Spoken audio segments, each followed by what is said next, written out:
Welcome to the Big Bag. My name's Mark Machado. I'm joined by Nick Brookes and cricket analyst Dan Weston, who's a very special guest on the show today. We'll get into more about Dan's career and what he's doing and how you can possibly learn from him when we get into the show. If you haven't come across us before, the Big Bag is a show all about franchise cricket, all about T20 cricket, all about all those leagues all around the world that some people claim no one watches or no one really knows what's going on in. Well, we're here to tell you that's not true.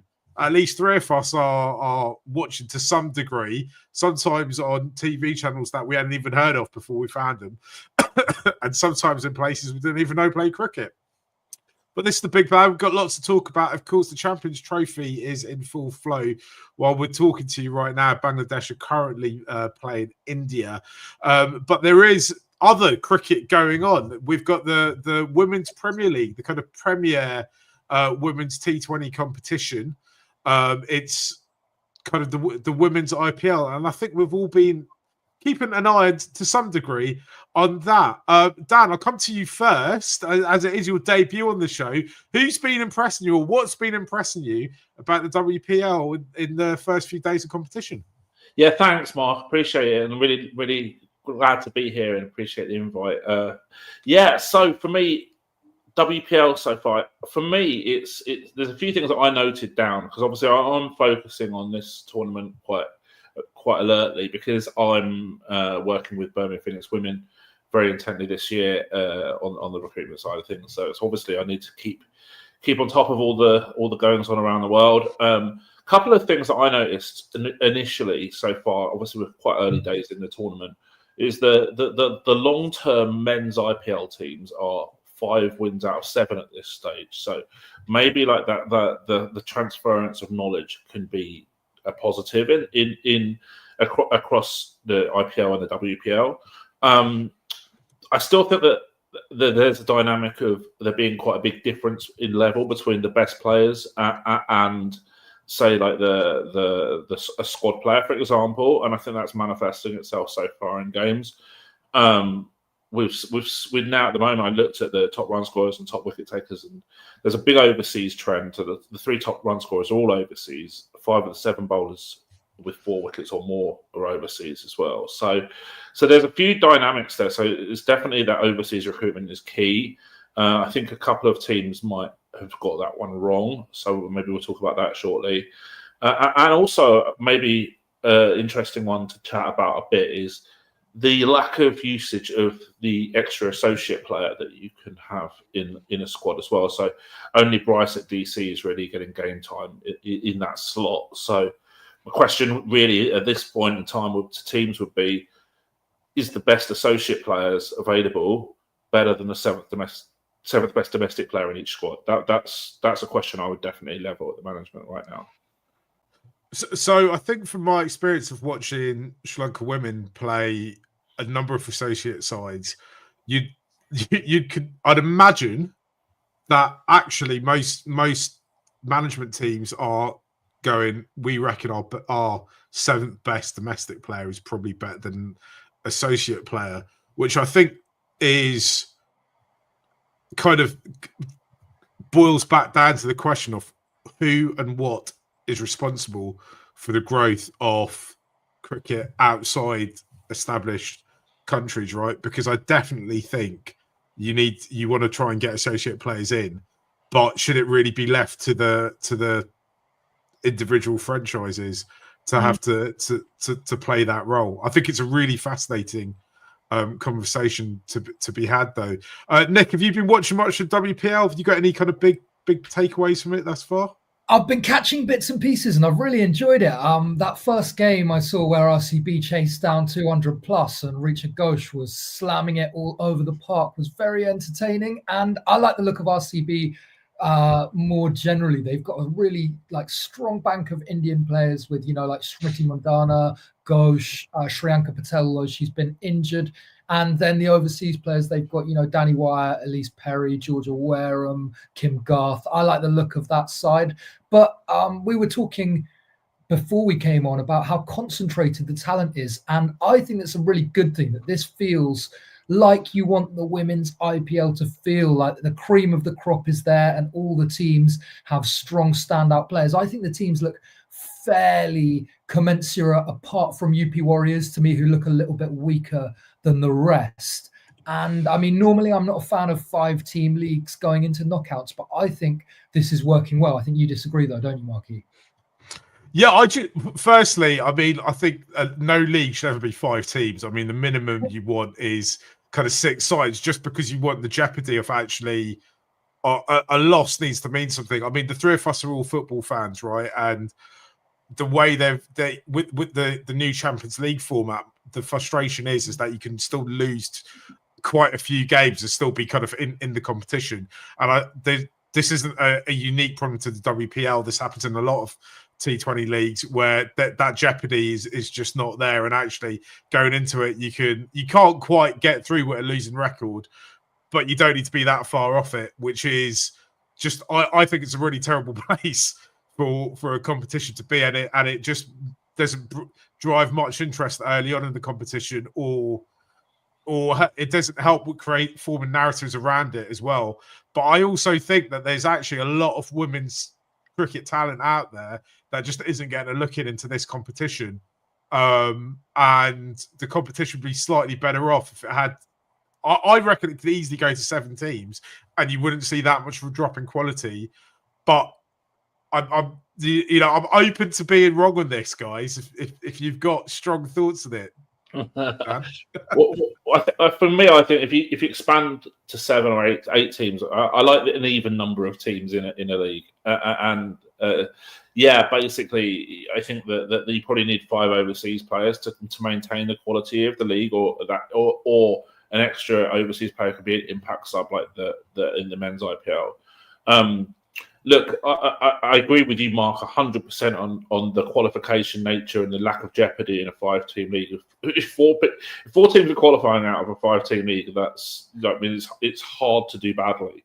And I can look at it from the other side of the coin, where in the 100, it's actually the lowest percentage of teams qualify. So only 3 from 8 qualify.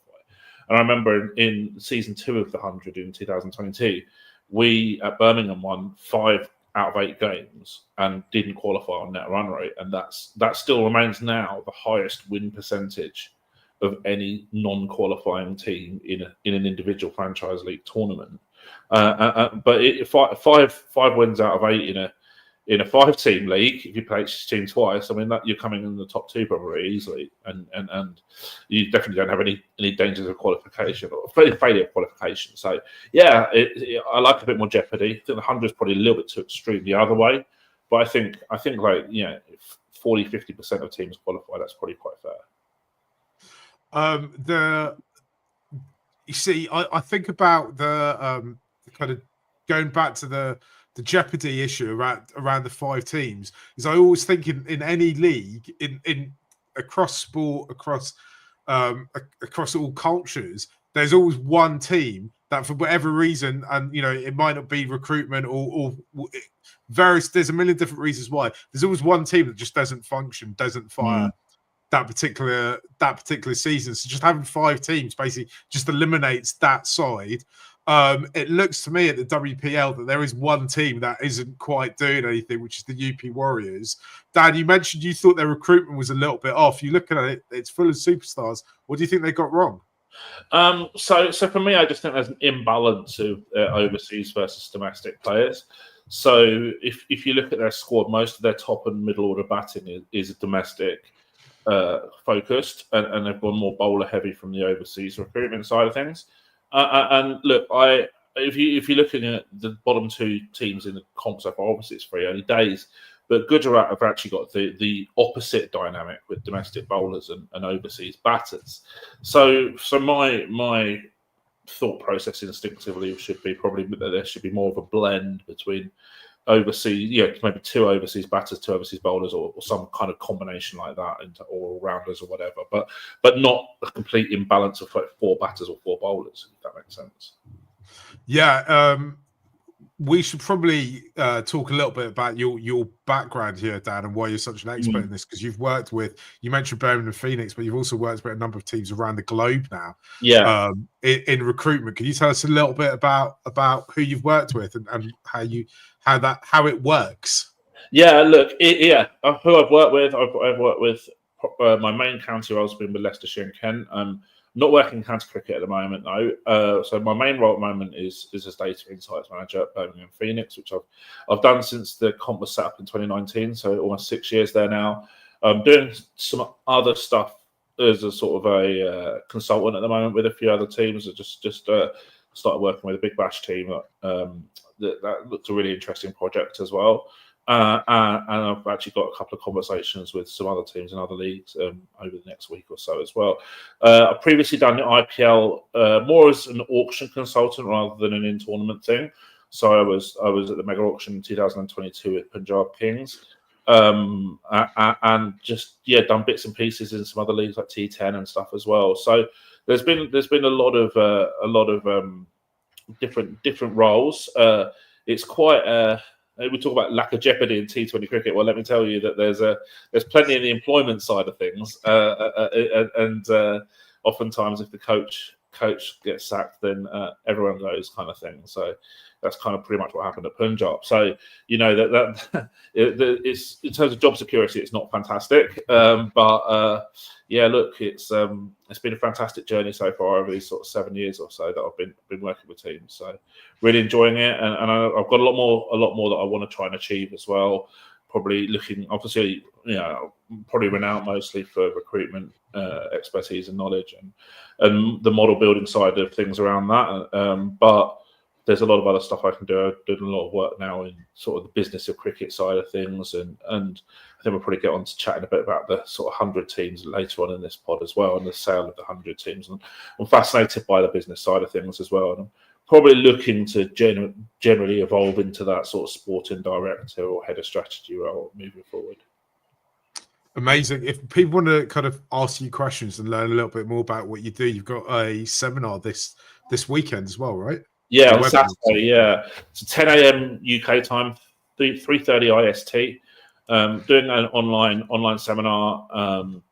Really looking forward to that. Actually, you can still get tickets if you go to Eventbrite. I think Mark, you're going to put the link for that in the show notes as well. So if anyone wants tickets for that, please do sign up. There's plenty of time still. Plenty of time to get your questions in for that as well. So yeah, really looking forward to that. It'd be great to meet everyone who's going to come along. Yeah, Dan's a font of knowledge, and you could ask him his thoughts on Tottenham Hotspur and Daniel Levy, whether he should stay or should go when you get there as well, because he's a massive Spurs fan. I'm Levy in at them. I'm Levy in. I'm actually like probably one of the few.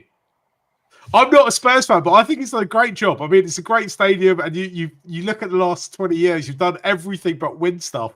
Yeah. But you've brought some great players through and had some great moments. Well, we won't ask Nick his thoughts. When I was a kid, we're Tottenham are terrible, and I remember like the team of the '90s getting absolutely done in the FA Cup semi-final against Everton with Stuart Nethercott making about 3 mistakes to Daniel Amokachi goals, and I remember thinking then, like, we're never going to achieve anything. So for us to get to the Champions League final is like, obviously, we didn't win it, but I never thought that stuff was going to be possible when we were coming like 13th to 14th in the league every year and stuff. So, it's all relative, right? I think he's done a good. Yeah. There was an interesting. Right. Did you guys see the graphic Gary Neville part? We're getting way off topic here, but I guess it kind of relates to cricket. The wages as a percentage of revenue generated, and Tottenham was so much lower than all the other big clubs. If you had a IPL sort of equal wage bill, then you might be top of the league, Dan. Well, it's funny to say that, Nick, because actually, if we're looking at the IPL, the percentage of wages to turnover is minuscule. Cricketers are underpaid in terms of their income versus team revenue and profit, pretty much comparatively to any other sport. I think Tim Wigmore wrote about it in Telegraph before, and that's definitely something I knew about already as well. But also, this wage to turnover ratio in football teams and Premier League teams is used to complement teams when the agenda is to compliment them for being really well run, and it's also used as a stick to beat them with when you want to say that they haven't spent enough money. So that you can't win basically at this stage, whatever agenda people have, and obviously I think a lot of the media, especially the guys on Sky at the moment, seem very anti-Tottenham and anti-Daniel Levy, and I think that's used as a stick to beat them with. So I think sometimes unfairly. It's the other kind of cricket angle to all of this is kind of Ange Postecoglou. If you don't follow football, which I know a lot of people who interact with this channel don't because they're just pure cricket heads, then you might not have heard of Ange Postecoglou, but he's the manager of Tottenham Hotspur, and is he the first Australian manager in the Premier League? Believe so. Yeah, believe so. Yeah. And he does talk about cricket a fair bit, doesn't he? I mean, he talks about nights at the G or days at the MCG quite a bit. And I kind of get the impression, even though he's done some quite spiky interviews the last few weeks, while Tottenham have been on a bit of a losing run, that actually the media kind of love him. And I think his Australian charm, which cricket fans know so much about, has kind of actually won over, turned doubters into believers. I don't know what you think about that, Dan, and whether he's got a kind of natural advantage with the British football press because of his Antipodean background. I was talking to someone else about this recently, right? And actually, like, literally, so you've got someone with that background. You've got someone who I think is definitely very, very charismatic and very good communicator, very honest, very kind of quite colloquial in the way that they talk to the media, which is not always the case. And you've also got someone whose ideology for the way that he wants to set up his teams is a non-negotiable. And my question is whether that's an evidence-based ideology or methodology, or just his unwavering belief that is what teams need to do, how he wants his teams to play. Now, I'm always very pro-evidence-based decision-making. So if I'm Ange Postecoglou, I want to make sure that I've got a lot of rationale as to why I think that my style of play is the right style of play. I'm not sure that he has that, but maybe I'm doing him a disservice there. But it's interesting because actually, if you look at all those qualities and perhaps drawbacks that Ange Postecoglou has that I've just mentioned, actually there's a real cricket parallel to that actually at this moment in time. And I think Brendan McCullum is actually very, very similar in that respect, because you've got the charisma, you've got the unwavering belief in how he wants to play. But is that evidence-based? I'm not so sure. So yeah, I'm interested to hear your thoughts on that as well.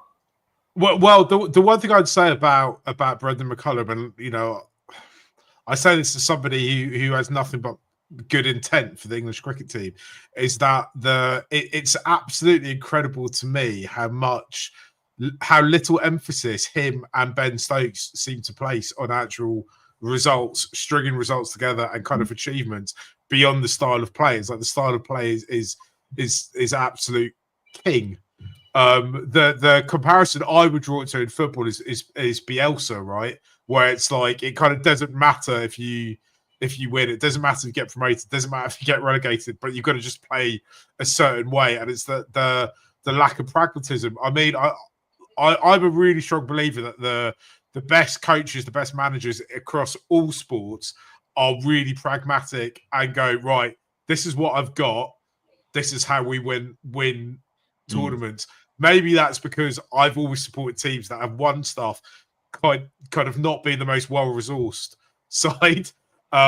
So I've kind of understood it. And maybe, I don't know, if you're a Manchester City fan or if you support the Indian cricket team, or if you support the Australian cricket team, you go, right, this is what we do, this is how we win, and that's it. And you don't need to be pragmatic in it. I do think though that the big thing that coaches, and I'll be interested to hear what you guys think about this, that what coaches and managers bring to a side, again, across all sports, across all disciplines, is the culture around it and that set the tone for everything. And it seems to me that Ange Postecoglou and McCullum probably have quite high standards in the way they approach things, and that's almost what they're the biggest side of it. But it's easier for us as fans, as people who enjoy the game, to get more fixated on what they don't change, and the more tangible thing is the kind of style of play, right? So that's my kind of long-winded answer to it. I don't know. What do you think, Nick? I think it's a really This is good not parallel. the WPL chat, but I think it's a really good parallel between Postecoglou and McCullum, two blokes who operate in pretty similar ways, as Dan mentioned, laid back, very casual, colloquial when dealing with the press, and are utterly dogmatic when it comes to playing an attacking brand of their respective games. I agree with you, Marky, and with what Dan said about being nimble, about an evidence-based approach. I think you have to be a little bit more flexible, and I believe ultimately in winning, and that winning breeds winning, and that this sort of more the McCullum approach of we'll have a hit, we'll do the same thing game after game, and it'll come good in the long run. I'm not sure I quite buy it, but I'm a long time acolyte of Mourinho, so who am I to?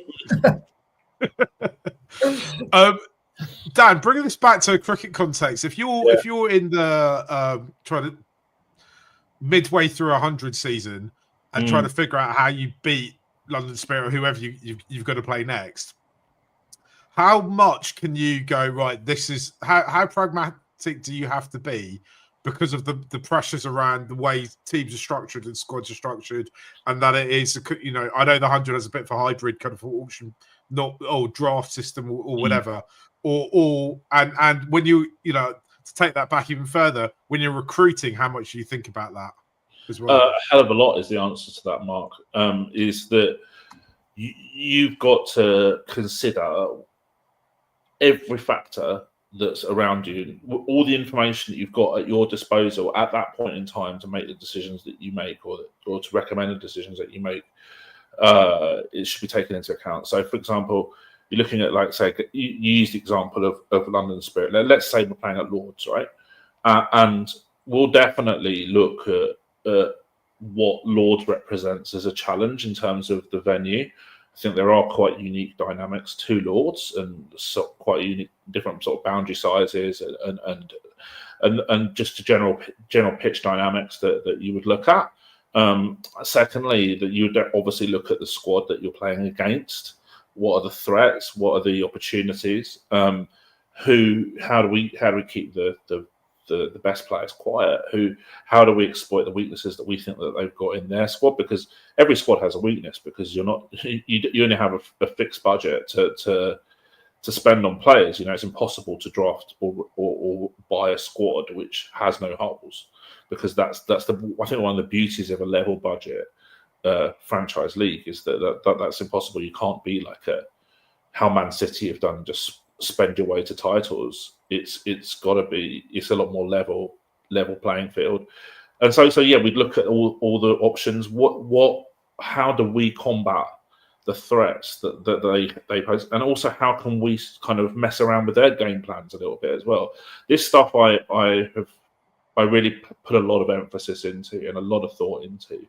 And there, for example, I'll give you an example. Last year, like Liam, they wouldn't bowl Liam Dawson because of our left-handers. So, for example, it was really late when they brought him on in the game. Now, I'm not saying that they made the right or wrong decision in that situation, but because I'm aware of the strengths of our squad or the dynamics of our squad as well, you can definitely put that sort of stuff into play as well in those decisions and how you structure your own 11. Because you might think, okay, well, you know what, we're expecting a slow pitch here for whatever reason, and the opposition are quite weak against spin. I'm not saying that's the case for London Spirit, I'm just using that as a generic example. We might pick the extra spinner, for example. So, and then obviously the 100 runs in a 2-year cycle of fixtures. So whoever you're playing at home in 1 year, you play away the next year, and do the sort of quartet of away games that you've got in your year to have any impact on your recruitment policy as well? Is there a kind of common denominator between those away pitches? All this stuff you have to focus on. Which players are you going to look at? Which players are you going to look at for squad players who might not necessarily play, but are really, really important in terms of giving you extra squad depth? how do you create a balanced squad? Should you be looking at the best young players or guys who have won it won comps around the world but might not be at the highest price point? All of that sort of stuff. We've got quite a good track record of bringing through young players so far. Will Smead and Jacob Bethel, Dan Mousley, Jamie Smith as well. And so that's something that we focused on, trying to find the best young players so far. It's worked pretty well for us. Doesn't always work out, but most of the time we've got a pretty good track record for that. So there's a lot of factors to consider how we want to structure the squad. Obviously, working very intensively with head coach Dan Vittori on that kind of recruitment structure and strategy as well. So there's and we've got a brilliant coaching group just generally. James Franklin, Ian Bell, Kadir Ali, brilliant, absolutely fantastic. So we bounce a lot of ideas around, very, very good conversations strategically, very, very high level, probably the highest level that I've seen in any league, actually. So for me, fantastic, but there's a lot to consider. It's not a simple exercise, and anyone who is considering it as a simple exercise, any team that doesn't do their due diligence is leaving expected value on the table. That's for sure. We're kind of wandered into it now, so I think we might as well kind of open up the broader conversation to the 100, because it's been about as big a few weeks for a tournament or any sort of sporting franchise as you can get without actually bowling or for the 100, because now every single team has got new owners or bits of new owners at least, and we're starting to see or hear news about what might happen. As a London Spirit fan, I'm absolutely apoplectic that they're going to potentially change the team colours. I mean, the blue and black that we've been playing in our entire history might be out the window for the same colours. Blue and black, actually, I've got to say that's one of my favourite kits. I do like. I'm obviously taking the mick a bit, but I do kind of like when they brand up with all the London stuff. It does look quite cool. There's some quite good merch in the club shop at Lord's around it, which I think is quite good. But it sounds like they might end up changing the colours. I'll be honest, I'm not going to head down to Lord's and start burning old kits or anything like that outside in protest. But if they do, isn't everyone going to be wearing red? Like, your lot are almost in red, aren't they, Dan? They're in sort of orange. Yeah, or orange, yeah. Or maybe a little red as well, yeah. It's going to be a whole league of teams that look like Man United. Well, they do say that red kits are supposed to be like the most dominant visually, and there's someone did a study and said that teams with red kits do better. So you can understand it, maybe. Yeah, fair enough. Everyone in red. It would only be 3 red teams, right, or 4 red teams? Yeah, 3, I guess. Yeah, and then Trent Rockets are a bit of like yellow with a bit of red. It's cricket though, right? It doesn't matter because you're not like facing off. It's quite obvious who the batters are. Yeah, I mean, I accept that. Well, then maybe it would be smart for a team to go down the. Well, do you remember the Man United kit in the 90s when they got absolutely smashed by Southampton and they wore that grey kit and they said the players could see each other? I wonder if there's like an angle there, like you can't see the bowler running in or something if they have a grey kit. I don't know. Yeah, maybe that could work, isn't it? Or camouflaged out of Cal Corner. Yeah. Blend in with the supporters somehow. So Dan, let's kind of go back to what all the changes are happening. Yeah. As somebody who works within the mechanism of it all, are you excited about the extra money that's coming in, and where do you think what direction do you think it's taking us into? That's a brilliant question, Mark. And I think that at the moment, I think it's really difficult to answer that really with any certainty. Look, I think that obviously the host teams are going to get a bigger piece of the pie than the non-host teams. I think there's a separate debate to be had about the fairness of that. But that's a done deal. It's not changing. I think there's going to be some form of guidance or ring fencing of the money so that you can't just go and say, I want to go and pay Virat Kohli £1 million to come and play county championship cricket for me, or something like that. 5 games in the county championship. I don't think you can do that. I think it's going to be done more like infrastructure spending and debt, clearing debt and stuff like that. So what it should do is really give all counties that opportunity to be debt free, but also create an environment where they can be more self-sustaining. Because obviously we know, it might be an unpopular view, but it's true. County cricket does not pay the bills. 4-day cricket does not pay the bills. Blast is where they make most of their money, disproportionately to the other two formats. But what could they do to be more self-sustaining? Which could be, for example, setting up investing in conferencing facilities or hotels and bars and flats and whatever it might be, to get as much off-pitch income as you could possibly have, and that eventually then becomes self-sustaining and probably a little bit more of a passive income stream than cricket revenue. So I think that there's exciting things on the horizon for quite a few teams. We've already seen a few teams discuss new grounds or big investment projects. So Warwickshire just announced the new hotel that they're building, across one of the stands at Edgbaston. So that's an exciting project for them, and ultimately us at Birmingham Phoenix as well, just to see how that develops. So I think it's overwhelmingly positive, and I think that it reinforces the clear view that I had, which was always from the start. And a lot of people who are pro 100, like myself, are accused of having a biased agenda, and I don't think that in my situation, I don't think that's true at all. I think it was very, very obvious the way that franchise cricket was going, that England needed a franchise comp. Now, you can quibble about whether it's 100 balls or 120 balls, but they needed a franchise comp to be in line with industry standard. And a Blast is too big in terms of the amount of fixtures and the amount of teams and the dilution of quality for that to be a reasonable mechanism for that. So I wholeheartedly backed the creation of a franchise tournament in England. But I think as well, it's really important to note that this should be done to benefit the counties, and I think it is.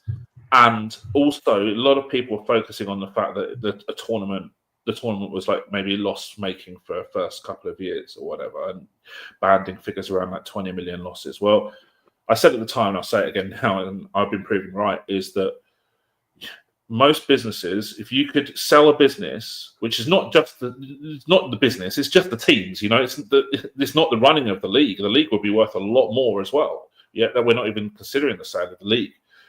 I mean, if I had 20 million to lose over a couple of years, and I knew that after that I could sell the product or a little bit of the product for $1 billion, or £1 billion, sorry, I should say, I would happily take that risk, right? And you look at all of the big companies that are set up around the world, like Uber and Twitter and businesses like that. They don't make money to start with.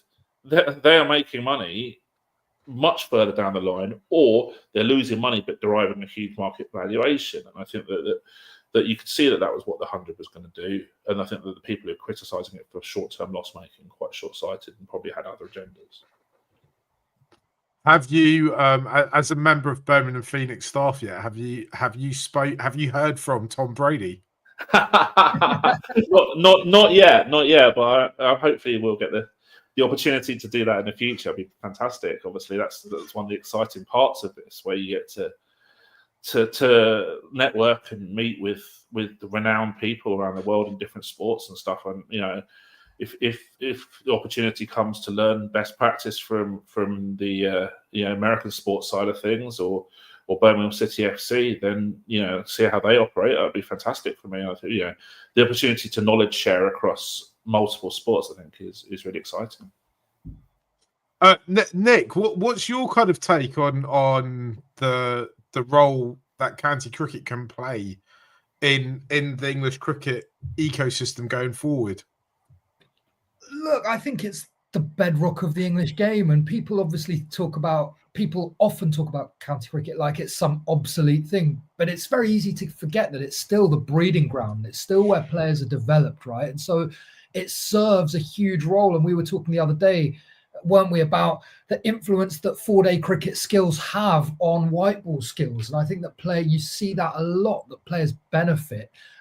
So I do think county cricket still has a role to play. I actually think that with the sort of birth of live streams on YouTube that we've seen over the past few seasons, it's much more followable, and that actually county cricket is in a way not in as bad a state as a lot of people make out. I think the Blast is a serviceable, decent, enjoyable competition, and that you're getting more and more people following the county championship. It's, people have been talking about the death of county cricket for the past 100 years, and it still keeps battling on.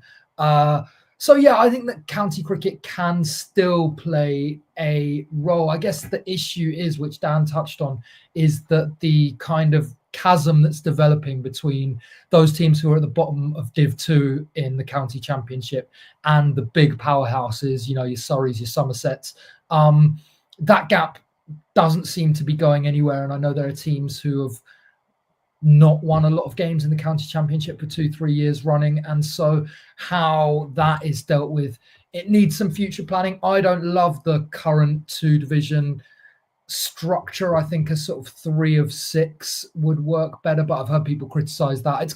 I think it's going to take nimble thinking, but I mean, county cricket's you're never going to get 40,000 people turning up to the Oval day after day for a 4-day game. But I don't think that necessarily means that it's a defunct product. Well, I mean, if they can get Virat Kohli in, if they pay him £1 million, I mean, you look at the MLS, and the whole league pays for Lionel Messi to play for Miami. And I don't know, if you might be in a situation where basically the 100 end up paying for big international players to come and play 4-day cricket for counties somewhere down the road, and maybe that might be something that kind of gets the ball rolling. I mean, if you were going to bring one of the big stars, I'd suggest don't give them to Surrey. Go give them to Leicestershire, or one of the smaller counties, and kind of build from the bottom, as it were. Send Kohli down to Glamorgan. Yeah, Kohli and Marnus. Yeah, play for Glamorgan would be quite something, wouldn't it? We've actually seen some quite big signings the last few days in county cricket, haven't we? And we're also getting leaks about who may or may not be arriving for the 100, and it instantly feels that the money's arrived, and it instantly feels like it's just gone up a notch. Are you feeling the same, Dan? We've heard about Rashid Khan. I've heard rumours about Steve Smith. I've heard rumours of all sorts of players. Of course, the Indian players are still off the table, but everyone else seems to be kind of fair game. Yeah, so I think it's a multi-staged approach that is going to need to happen for the 100 to get the really best players, to have everyone in the world who's eligible to play in a tournament queuing up to play in it. I think I think that there's positives and negatives towards this big jump in the top 2 brackets, in terms of the special top bracket, in terms of the salary and the direct signings that can be made overseas, for one per team, which is a new dynamic as well. Look, I think that's definitely helped. Immediately with the rise to 200k for the top slot, that means that the 100 is now outpaying MLC's top slots, which is a competitive tournament, and the same for the CPL, which obviously overruns slightly as well in the with the 100. The MLC is scheduled slightly before the 100 this year, so players can play both. But obviously, players might not want to play both, particularly fast bowlers. They get quite fatigued, as the workload is pretty high.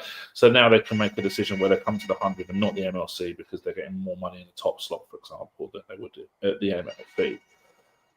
I think ultimately, though, I think that it does need to rise further for across all salary brackets. So I think we're probably looking at, my view would be probably about £400,000, not too distant future, to become a parallel with, say, SA20's top slots and top auction purchases.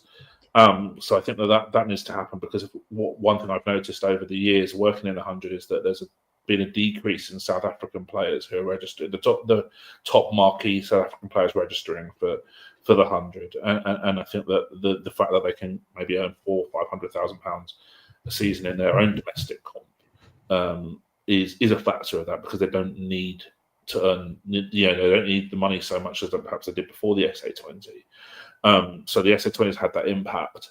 But I also agree with the likes of Tamal Mills and Sam Billings who have mentioned about the lower paid players also need a good rise as well, and I think that they've been the bedrock of this tournament. There's certainly some players out there in that sort of 30 to 50k slot, bands 5 to 7, who have been real stalwarts of the tournament so far and played a big part in it. And I'm generally not a believer in inequality of salary to such a huge extent as you see, for example, in the IPL, where you have like the local players on like 20 lakh and overseas players, superstars on 20 crore, which is just seems wrong to me in terms of the human side of things. And I think that I'm not sure. My view is that perhaps it doesn't create the best team spirit and team coherence when you know that someone's getting paid 100 times what you're getting paid. Obviously, it's not to that extent in the 100, but you could easily see a situation where someone's getting paid 10 times what you're getting paid in the not too distant future. Nick, all three of us live in England, and sometimes it feels like the most functional thing in England is the Premier League. And the Premier League success is rooted in all the teams working together and just obscene paying the best players around the world obscene amounts of money. And kind of collectively, it's over the course of a generation now, that's worked to make the Premier League the best football league in the world. Do you think there's an argument that the 100 should just kind of throw the shackles off and go, right, it's not a slot situation, just pay whoever, whatever you want, and go out and get the best players and make it as entertaining as possible? I think to an extent, yes. I mean, I don't necessarily have the deepest understanding of the market forces, and I know it's only an 8-game season at the moment compared to the IPL where they play much longer games. But this was something that Matt Hughes touched on in The Guardian. He highlighted the fact that, Rishabh Pant just got a contract that's worth, about 2.5 million, whereas a whole 100 squad salary, Dan, you probably have this figure on your head. Is it 1.17 million, something like that? Yeah, it's a lot less than what Rishabh Pant's getting paid, that's for sure. Oh, yeah, so less than half what Pant is getting. So, I mean, if the 100 wants to become, I guess, a league that is right at that top echelon, I mean, it's obviously not planning to compete with the IPL in the next couple of years, but salaries do have to go up, right? And, you want to see it attracting the cream of the crop. But as Dan touched on, you don't want the guys who are down on those lower salary bands to be earning peanuts. So I think that we are going to see salaries increasing across the board. And I'm really excited to see where this league goes. A couple of questions for Dan, which you might prefer not to answer, but I wonder whether you see it as two things that seem like they will possibly change in the near future is a switch from a draft to an auction and a switch from the 100 ball to the T20 format. Would you support both of those, either of those, none of those? So I definitely would support the move to an auction recruitment dynamic. That's something that I've been strong on for a long time. I just think it's the purest form of player valuation. So instead of obviously draft where you have like artificial salary bands that a player has to fit into, an auction can be more nuanced. And I think as well, it provides more scope to teams who put work into their strategy side of things, a bigger competitive advantage, because I think the mistakes that the team could make in the auction are much more pronounced than they are in a draft. So you want your rival teams to make those big mistakes and not to make them yourself. I think there's more scope for that in an auction than there is a draft. And I also think it's probably fairer in terms of not having so much influence from like an ownership group perspective as well. So I'm a big believer in auctions, and I think that they're also better from a marketing point of view as well. I think they just create so much more chat and social media buzz and stuff like that. People doing mock auctions a lot more than they would do a mock draft, for example. I think it's one of the unique one of the unique things about the IPL for such a long period of time, and I'm a big believer in the auction system. In terms of the switch from 100 balls to 120, look, I'm less concerned about that, to be honest with you.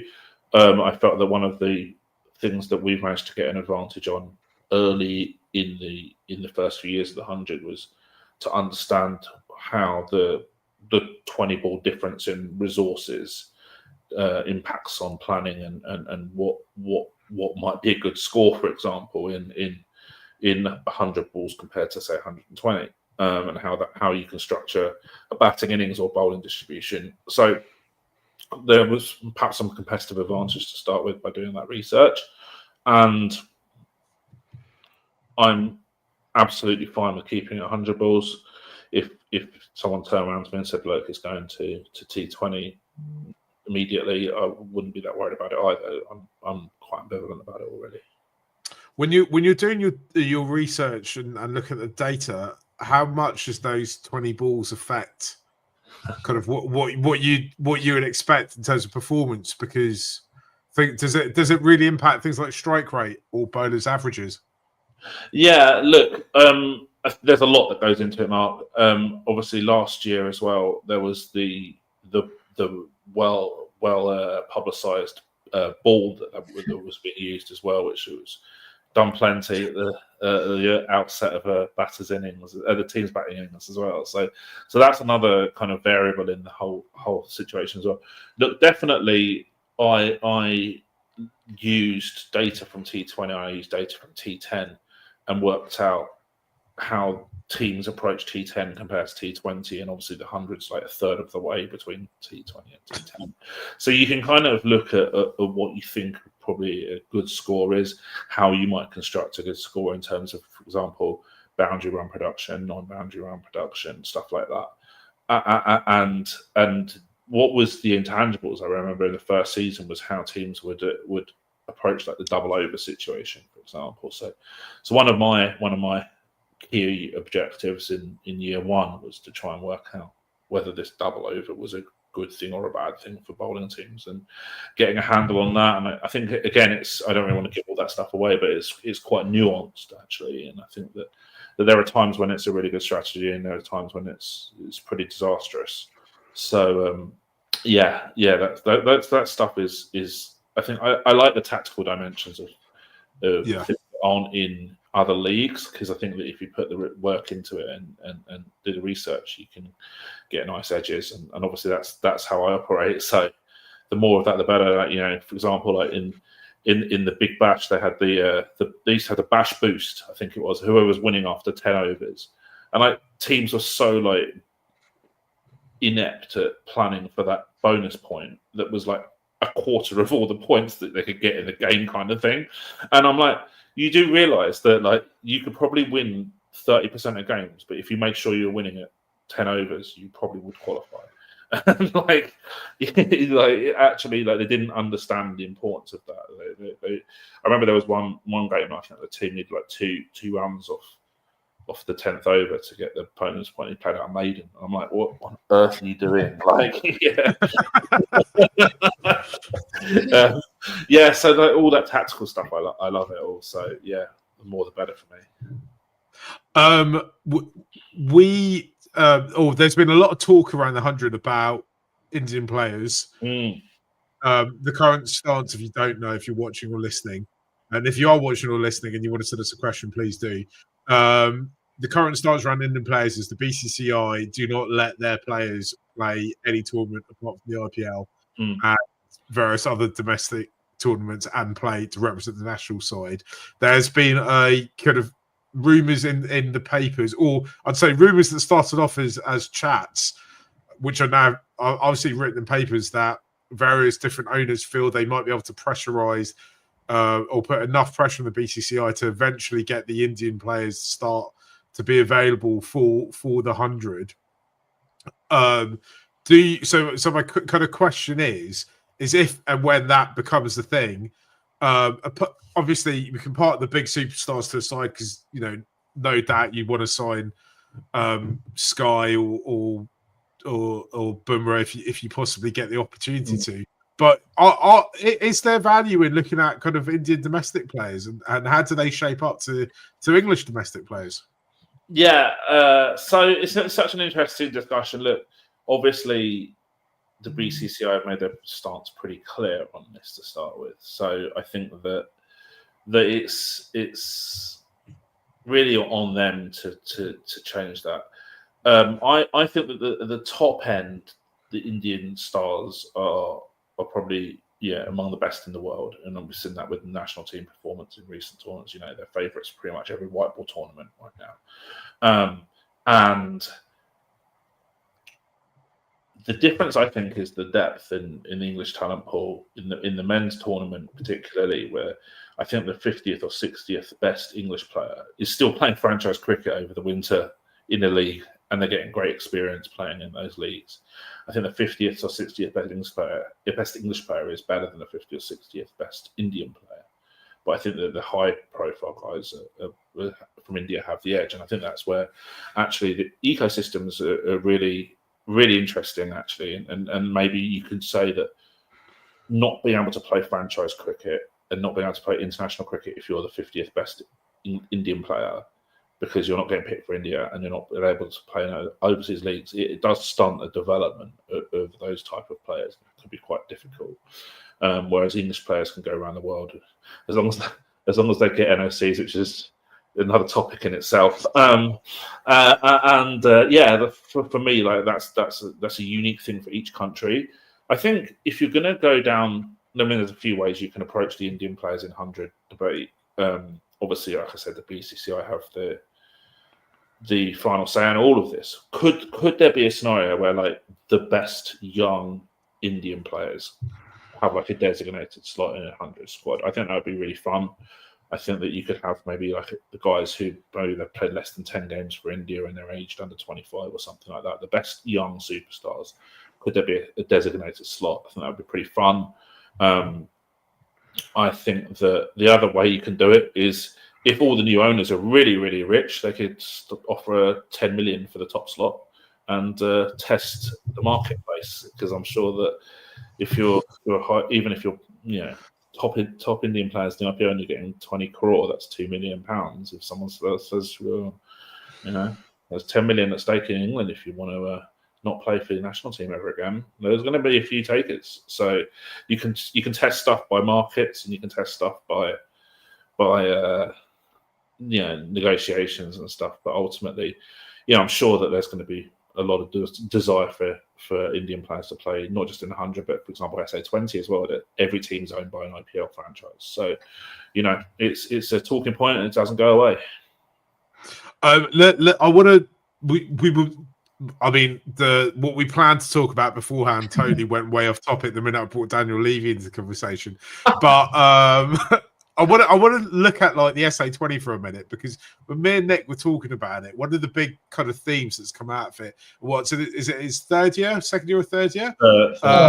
Third year is the kind of rise of kind of young South African players, and we've seen. So now it feels like every team has kind of 2 or 3 great prospects in it. South African cricket has kind of been reinvented since the SA20 has started. What have they done right that other leagues haven't quite managed to kind of get to grips with? Sadly, from my perspective, Sri Lankan cricket hasn't been reborn since the LPL. I don't know. Maybe some people might say it has, but the SA20 seems to be getting a lot of things right.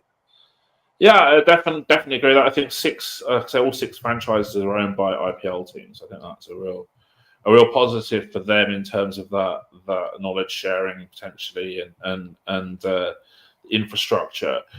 Look, I've been pretty strong on the talent coming through in South Africa for a while.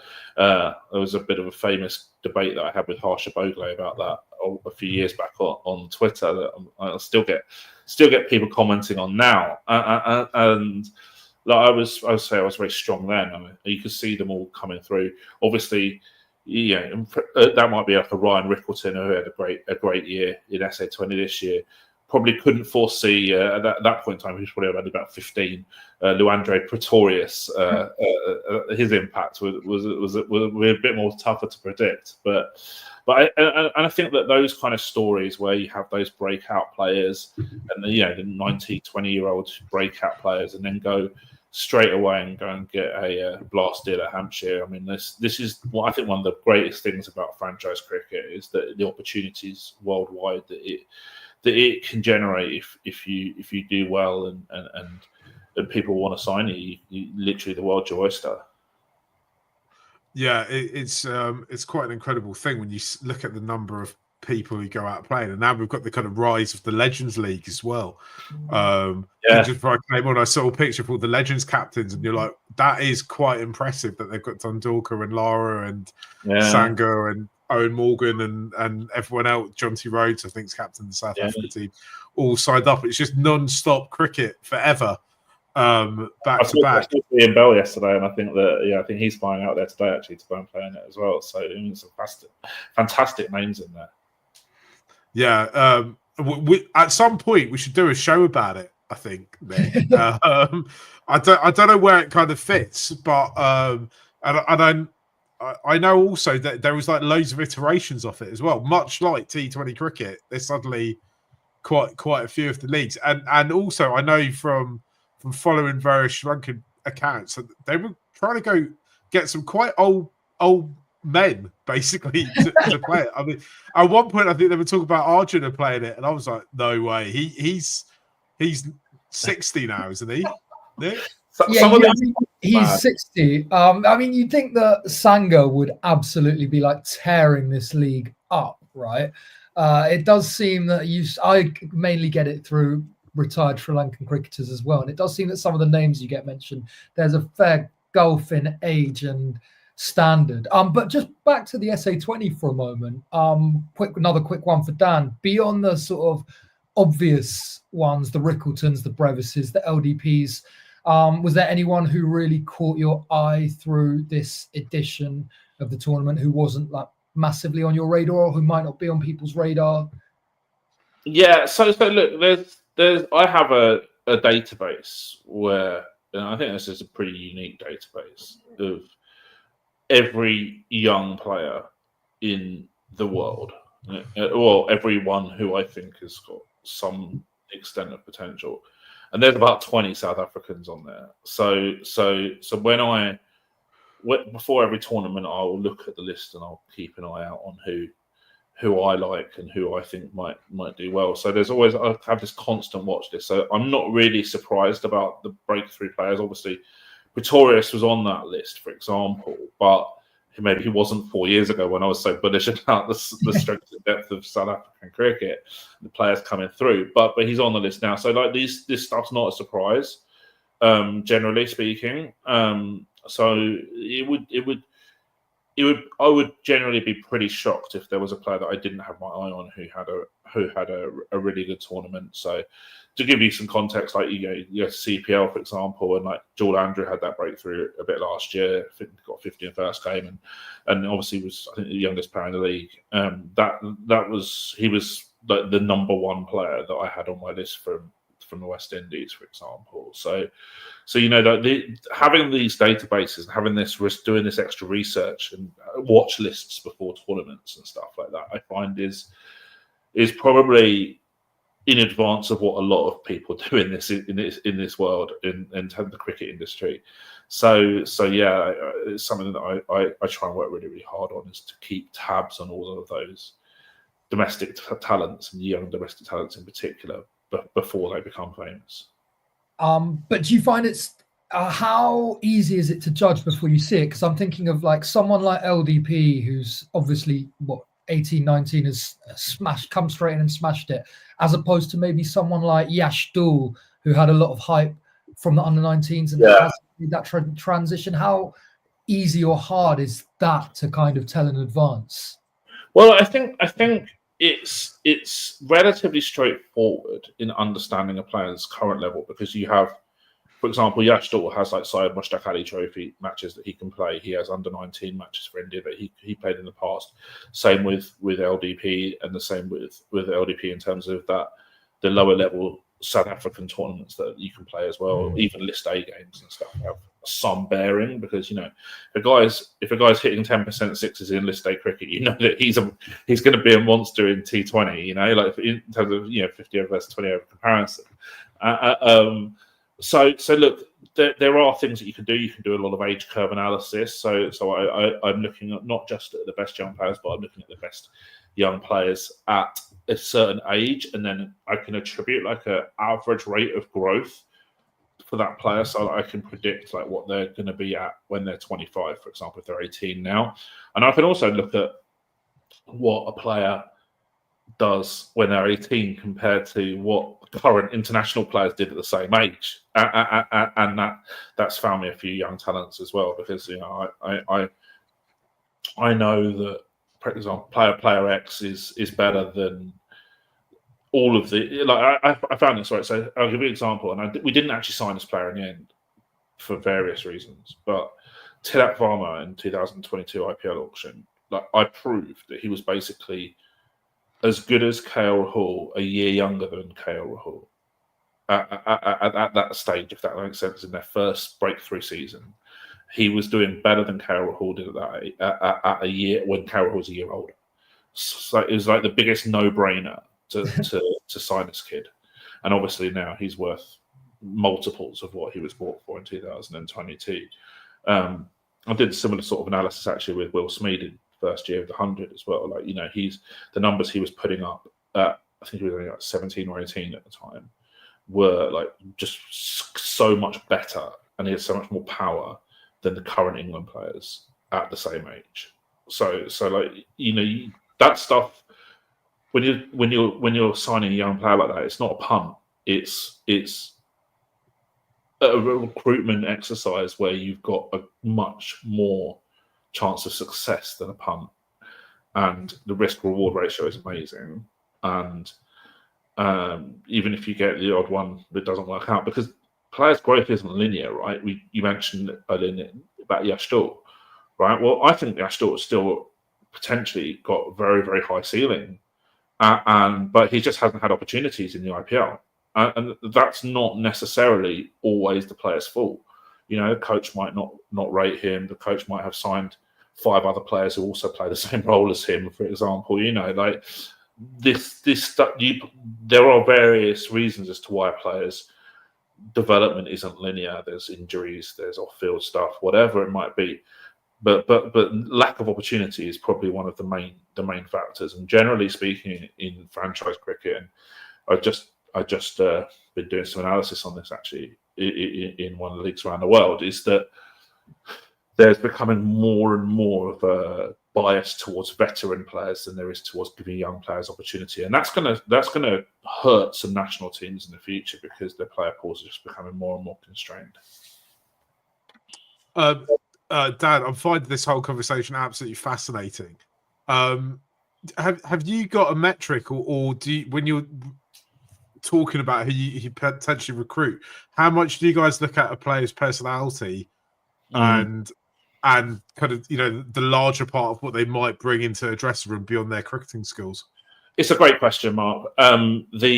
Is definitely actually, I think, been one of my biggest areas of growth as a person, and as someone who's rolled as a kind of recruitment analyst over the years. So like when I first started, I was just like all about the numbers, and now I definitely factor in a lot of the other sort of softer side of things in terms of the personalities. Look, I've got a good amount of contacts, and the people that I work with have got an even better amount of contacts. So we're probably only 1 degree of separation away from anybody in world cricket, so we can find out about a player if we want to.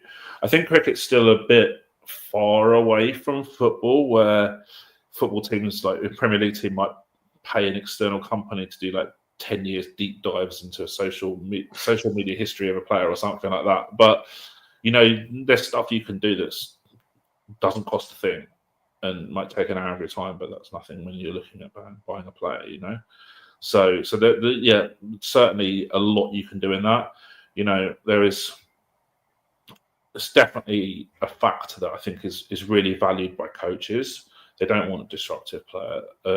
Definitely, if any players listening or watching this, I would say that, be a good bloke, because when it comes to getting a line call for selection or recruitment, it definitely helps you.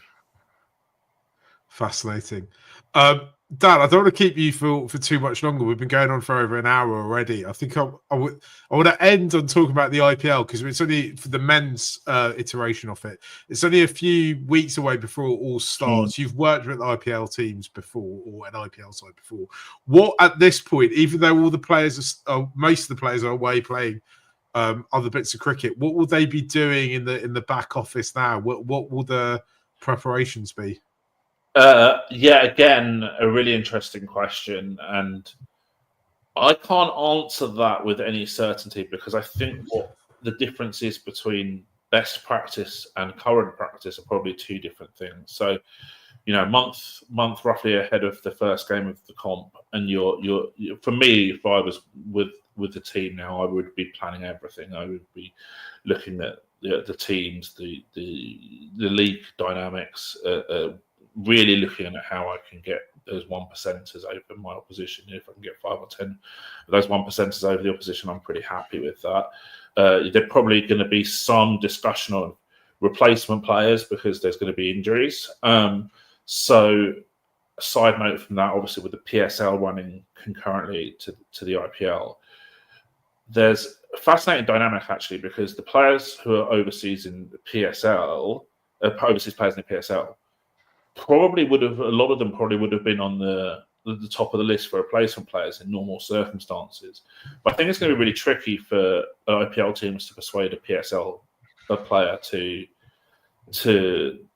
come play IPL when they've already got a PSL deal, because the PSL pays pretty well at the top end, and as a replacement player in the IPL, you can only really get base price. So whatever you put yourself in at the auction for, which is, probably going to be no more than £200,000, and I think that PSL roughly pays similar sort of money for the top slot anyway. And so I think that the IPL overseas replacement players might have to be almost like third tier overseas players, or which I think is a really fascinating dynamic. So definitely being organised from a replacement player perspective and getting ahead of the other teams would be something I would wholeheartedly advocate.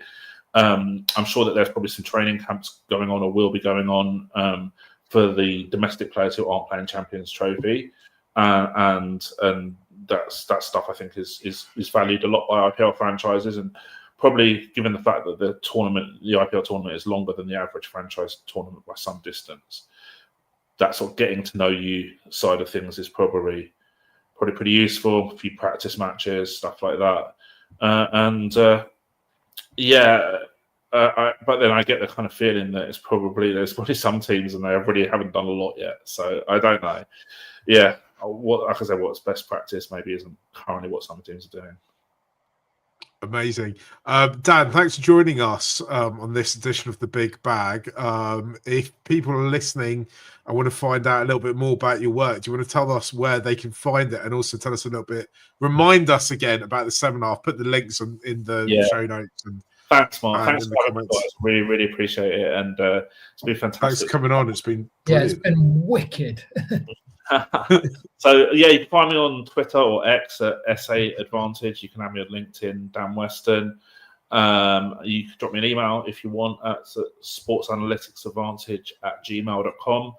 And if you want to sign up for the seminar, which takes place in a couple of days' time, the link should be in the show notes. And if you do a search on Eventbrite for Dan Weston's cricket seminar or something like that, it will come up as well. And Dan, final question. Oh, go on. So it looks to me, I was having a look through the IPL potential injury list, and looks like quite a lot of seamers on there, the likes of Nortje, Kurtzir, potentially Cummins, Hazelwood, Lockie Ferguson. And as you mentioned, there's not a lot left on the pile with the PSL running concurrently. I was looking at who potentially might be called up, and I was wondering what you thought about someone like Will O'Rourke, who looks to have a really high ceiling but has played very little high-level T20 cricket, and we don't know that much about him as a T20 bowler. Yeah, so he's an interesting player, and actually someone that I've spent a lot of time profiling and looking at. And look, I think his ceiling, as you say, Nick, is extremely high. Whether that means that he's going to be an above-average player at the IPL right now are two different things. I think that a lack of sort of T20 experience could be, it's going to be a learning exercise for him, and would probably make me think twice in terms of, say, looking at him as opposed to some other players who missed out on auction selection. So do you think teams would be wiser taking a look at like someone with maybe a lower ceiling but with more experience, say like O'Neill Bartman, someone like that? I think as well you have to factor in that this is a 3-year auction cycle, so getting retention rights on at least first year of a 3-year cycle, so getting retention rights on a promising young player for not a lot of money could be another factor that teams might consider as well. So as you say, like a Bartman might be able to be better in year 1, but is he going to represent value or a retention option in year 2 or 3? Possibly not. So yeah, they might look at it from that perspective as well. But yeah, there's a lot of things to consider. I would look at it in terms of the gap analysis in the current squad as well, because Willow Rourke, for example, is a very different bowler to O'Neill Bartman. Just using those two players as examples, the phases that they use, the height, the length that they bowl. There's a lot of different dynamics. So understanding which areas you need to fill gaps in your squad, I think, is also really, really important too. I think what I've heard Dan say, Nick, is the answer to all problems for any injuries that any team might have in the IPL is obviously Angelo Matthews. I think, lads, let's leave it there because we've taken up a lot of Dan's time. Dan's an absolutely incredible person to follow and keep an eye on his work because it's really insightful. This has been The Big Bag. Wherever you're listening or watching us, do give us a follow, and we'll be back same time, same place next week, talking about all the ongoings in the world of T20 cricket. See you later. Thanks for being with us.